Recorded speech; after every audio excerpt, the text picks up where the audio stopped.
Со пролонгирање од 15 дена поради секојдневните врнежи, пролетниот максимум на нивото на Преспанското езеро е достигнат дури деновиве.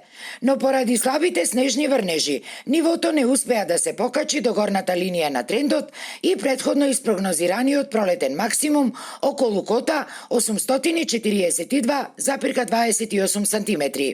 Ни изјави за Алфа професор доктор Дејан Трајковски, кој со години ги следи се позагрижувачките осцилации на водите од Преспанското езеро и кое секојдневно ни умира на очиглед на сите. Оваа кота ни покажува дека од ланскиот пролетен максимум езерото изгубило дури 27 см од нивото, што е значително повеќе од очекуваните 18 см. Овој пролетен максимум е дури и под есенскиот минимум од декември 2020 година. Прогнозата за минимумот, што ќе биде достигнат во средината на декември, е околу нивото 841,70 см, односно околу 52 см пониско од моменталното. Така, новиот повеќе децениски максимум се очекува да биде понизок за 20 сантиметри од ланскиот рекорден минимум, прогнозира професор доктор Дејан Трајковски. Дека состојбата со Преспанското езеро со години е повеќе од алармантна, не е веќе никаква тајна.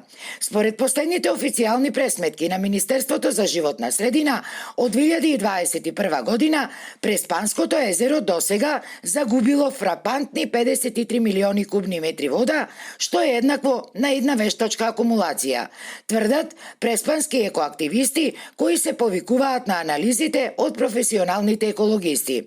Меѓутоа, владата, освен што дава декларативни ветувања дека ќе работи на овој проблем, досега конкретно не презела ништо.